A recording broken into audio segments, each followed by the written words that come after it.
Dear brother and sisters, bavandimwe bacu cyangwa se bashiki bacu mwese, do you know why are the Jews spending so much time? ati ndabizi ko muri kwibaza ikibazo kimwe ngo kubera iki abayahudi ubundi butanga amafaranga cyangwa se bakore ubushakashatsi urebe money for searching grave of prophet Yusuf. bashaka imva y'intumwa y'Imana Yusufu. Yusufu mwe benshi muramuzi, yari intumwa y'Imana, abasiramu baramwizera n'abakristo ngira ngo baramwizera.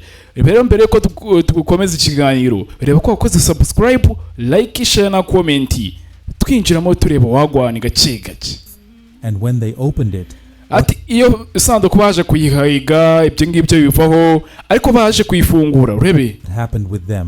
Ati babaye iki igihe bayifunguraga ngo bari cyo wasanzemo wumve. In today's video, ati mwi video rero we'll discuss why Jews are interested in the blessing. Turaza kwibaza cyangwa se turaza kurebera hamwe ikintu cyashishikaje abayahudi mu gushaka iramva yaki muri ya mva ya Yusufu of prophet Yusuf's grave and what conflicts there are between Muslims. Ati no turaza no kurebera amakimpiranye ari hagati y'abasilamu and Jews over n'abajews cyangwa se n'abayahudi muri Islamic graves. Kumuri isanduku ubundi no sanduku bayiti isanduku y'abasilamu nyine Yusufu ubundi abasilamu turamwizera cyane. We'll answer all these questions. Ati twese cyangwa ndibuze kubasubiza ibibazo muraza kwibaza urebe. Make sure to watch the entire video. Umaking sure gusa ko warebye ino video yose yarinze irangira. Ibintu mwahoraga munsaba video ngiyi ndayitaye hanze. Understand the details.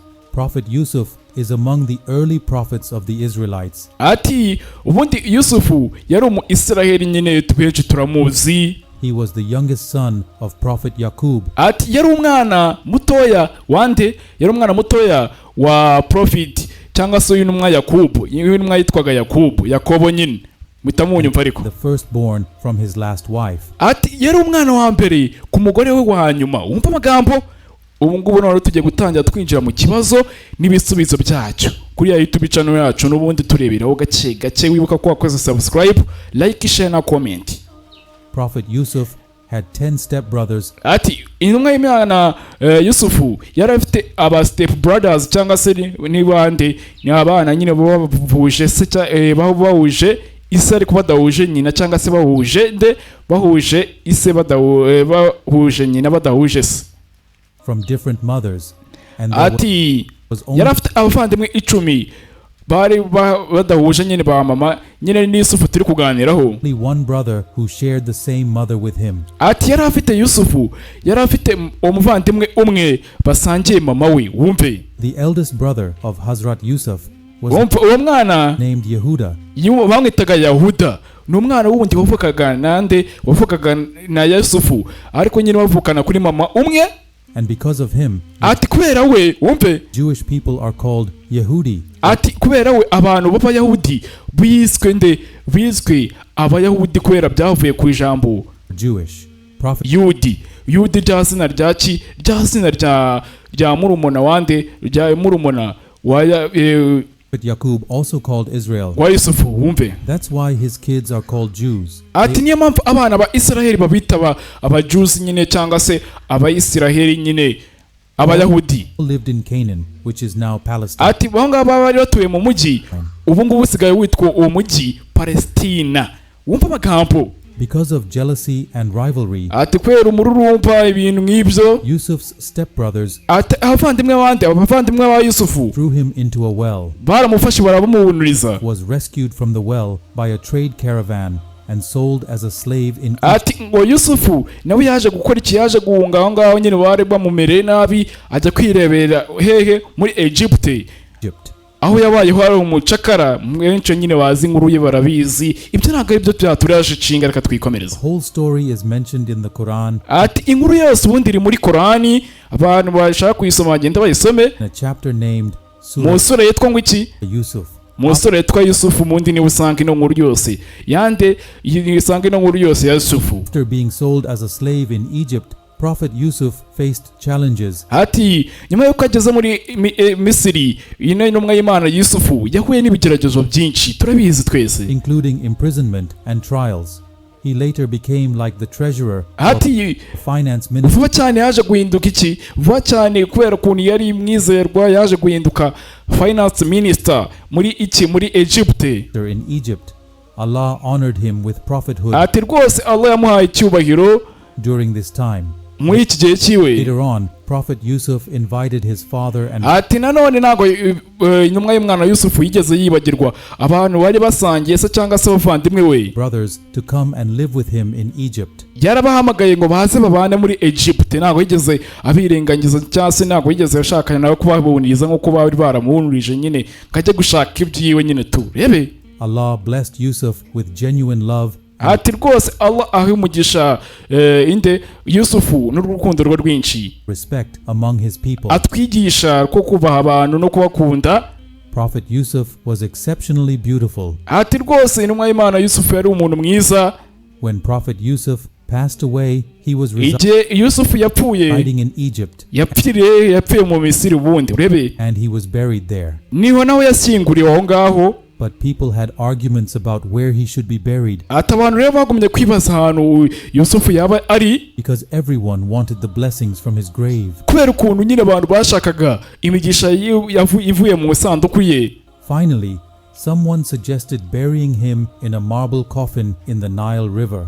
ati niyo mpamvu umuntu yakoze iki, umuntu umwe yaje kuvuga ngo buriya ngo imva ya Yusufu baje kuyishira hehe, ngo baje kuyishira mu mugezi wa Nili. Way his blessings could spread all over Egypt through the water. ati niyo mpamvu ari amazi ngo ya Nili. And that's why the Nile River is still essential in Egypt. ati niyo mpamvu ari amazi ya Nili ari ay'ingenzi kuki ku banya Egyptian urebe, bayafata nk'ikintu cy'ikitegerezo nyine kubera ngo ukuntu bavuga ngo isanduku yande ya Yusufu ngo iri munsi y'ari amazi.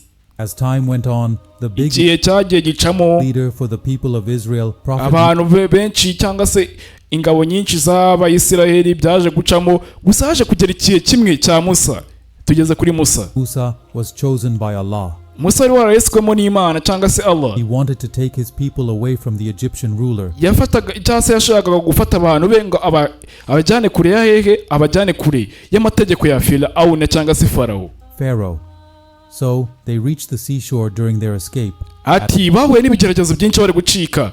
That time, ati mw'icyo gihe rero people of Israel said that Prophet Yusuf ati abantu baravuze ngo intumwa y'umwana Yusufu made a promise to them. yarabasezeranyije ngo He had promised that when the children of Israel returned from Egypt to Palestine, ati ije abana ba Isiraheli bazaba bagarutse muri Egypte, which was bavuye muri Egypte bajya muri Palestina, also called Canaan, they should ahantu basigaye bari kwita ubu ngo cyangwa se ahantu kera bitaga muri Kanoni, niho uyu munsi wa none bayita muri Palestina. take his coffin with them. bakajyana iyo mva bakayisubira hehe, bakayisubiza muri Palestina. But there was a problem. gusa ariko hari ikibazo kimwe, wumva amagambo. None of them knew where the coffin was buried. ati nta muntu wari uzi aho imva yande, nta muntu wari uzi aho imva y'uyu mugabo ngo ni Yusufu iri, because a long time had passed kubera igihe kinini cyaraciyemo and people had forgotten the location of the blessed tomb of Prophet Yusuf. ati abantu bari baranibagiwe n'ahantu tumbu ubundi ni nka tano cyangwa se vote ariko nyine y'ubutunzi bw'ubutunzi bw'intumwa y'Imana Yusufu. Upon investigation, ati baje gukora investigation rero bahigiye mva that there was a wise woman gusa ariko aho ngaho hari umugore of Prophet Yusuf's tomb. ati uwo mugore yarazi aho imva yande yarazi aho ubutunzi bwa Yusufu buri. She presented a condition before Prophet Musa that yahaye amategeko yo kugenderaho intumwa y'Imana Musa kugira ngo abashe gukora icyo ashaka uyu mugore cyangwa se abashe kumugezaho Yusufu ashyinguye. yagombaga Musa kubanza gukurikiza amategeko yande y'uyu munyabwengekazi. Wumve, she would disclose the location only if she could be guaranteed proximity and companionship with Prophet. ibyo ngibyo byarabaye Musa baramuha amategeko in paradise. Prophet Musa agreed to this condition. ati intumwa y'Imana Musa yaje kwemera aya mategeko. So, with the help of this woman, ati ubufasha bw'uwo mugore rero coffin of Prophet Yusuf yamva ya Musa was obtained. yaje kuboneka. Yamva ya Yusufu yaje kuboneka. Hazrat Musa brought it to Palestine. Ati Hazra Musa yaje kugaruka none muri Palestina. However, historical records do not provide information about the agaruka nyamva ayivanye muri Egypte ayigarura muri Palestina. location of the burial of Hazrat Yusuf's coffin in ati na none kugeza n'uyu munsi nta muntu uzi aho imva ya Yusufu aho Musa yayishize. Wumva amagambo. Palestine. If we talk about the current situation, tuvuze ku iyi nkuru rero there is a city in Palestine named ati hari umujyi muri Palestine witwa Nablus. Wumve. For control over Nablus, ati kubwo gushaka gukontorora uwo mujyi wa Nablus there has been a conflict between Palestinians and Jews ati haje kubaho ikibazo cy'Abapalestina n'Abajews cyangwa se n'Abayahudi for about 50 years. cyangwa se amakimbirane amara imyaka 50. murabizi ko ari n'amakimbirane nakigeza n'uyu munsi baracyari kurwana. Murabizi cyane. Almost 20 years ago, the Jews usashize imyaka 20 took control of Nablus. Abajews cyangwa se Abayahudi noneho baje kwigarura wa mujyi witwaga Nablus. One major reason for the intense conflict in Nablus ati ariko impamvu yari ikomeye yo kugira ngo bafate uwo mujyi witwaga Nablus was a shrine believed by Jews to be kuko Abajews bawizeraga nkaho uyu mujyi urimo itombo cyangwa se irimo vote yande the tomb of Prophet Yusuf. Vote y'intumwa y'Imana Musa. Mbibutse ko n'Abayahudi nabo bizera intumwa y'Imana Musa. Nimushaka ko tuzamukorera ikiganiro nayo ku buzima bwe tuzakimukoraho. Muslims believe that this is the Abayisilamu bizera ko shrine of a Muslim saint whose iki ari ikimenyetso cyande ari ikimenyetso cya Allah. name was also Yusuf. Kubera ko n'ubundi n'izina rye yitwaga Yusufu nyine urumva ko ari izina ry'Ikisilamu. Jews took control of the city atariko igihe Abajews cyangwa se Abayahudi batangiye gukontorora uwo mujyi and the shrine came under Jewish possession. ati aho hantu haje kuba Abayahudi They decided to dig out to baje gukora iki baje rero gutangira guhinga ahantu hose confirm whether it was indeed the tomb of Prophet Yusuf or kubera ko bari bahawe amakuru ko aho hantu ariho hari ubwo butunzi bwande bwa Yusufu. not. During the gusa ariko ntabwo bwari bwo ntabwo ariho bwari buri. Wumve digging, they had to barahinga pe urebe. face extremely surprising ati hari ikintu ahubwo gitangaje baje guhura nacyo urebe. frightening situations. The Jews were so overwhelmed by the situation ati rwose Abayahudi bari baracukuye cyane that their courage faltered. ati bashaka iyo fote. Every time they dug, a ati igihe cyose bahigaga cyangwa se bahingaga aho ngaho bashaka iyo tombo ya Musa yahishe yari ya Yusufu. scary snake came out from somewhere, hari inzoka nini yavagayo and no matter how hard they tried, the Jews couldn't kill it. ati rwose uko bageragezaga Abayahudi ntago bashoboraga kwica iyo nzoka. Iyo nzoka yari inzoka ikomeye cyane. Jews decided to stop the excavation. Abayahudi rero baje kurekera guhagarika ibyo bintu nyine byo kwirirwa bashakashaka kubera bari kubona bitari kuvamo neza. Decided to bury the matter here and try ati ibyo bibazo byose babisiga aho ngaho by'amasanduku to keep the details of the excavation from coming out. ibyo They rero were afraid that their failure could baje become gutinya a cyane. subject of mockery for Jews around the world. To prove their point, the ati rero kugira ngo bagaragaze ibyo abangaba bahize soil experts who said the tomb wasn't thousands of years old baje kwemeza ko irampa cyangwa se buriya butunzi bw'uriya mugabo byera byose only around 200 bimaze nk'imyaka 250 years cyangwa imyaka 250 old. Muslims took this as evidence that the tomb indeed belonged to Hazrat Yusuf. ati rwose abasilamu bo bifata nk'ikimenyetso gikomeye Imana yabahaye kubera ko nyine irampa Musa yagaruye ya Yusufu bayifata nk'ikimenyetso gikomeye. Jews spent a lot of money and Abajews baspendiza amafaranga menshi. ubwo ni mvuga Abajews nyine n'Abayahudi bashoye amafaranga menshi made a school there to teach Jewish kugira ngo bigishe cyangwa se bashinga ibigo aho ngaho bigisha abana baba Jews babigisha iki babigishe also put a military ahantu kuna hari akamaro nyine gakomeye pe urebe checkpoint thinking it baje kwashira n'ama checkpoint ibintu nk'ibyo help them win battles because of the blessings from Hazrat Yusuf's grave. kubera ukuntu bari gushaka iyo mva ya Yusufu Right now, no one kugeza na n'ubu noneho knows where Prophet Moses buried Prophet Joseph's nta muntu n'umwe uzi aho intumwa y'Imana Mose yashize isanduku y'intumwa y'Imana coffin in Palestine after muri Palestina. coming back from Egypt.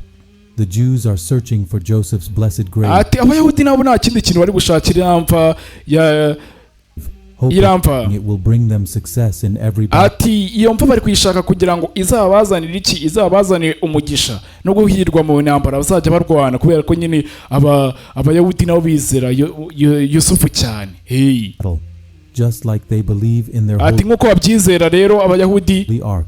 muri Holy Ark nayo ni akaboro bizereramo Jews cyangwa se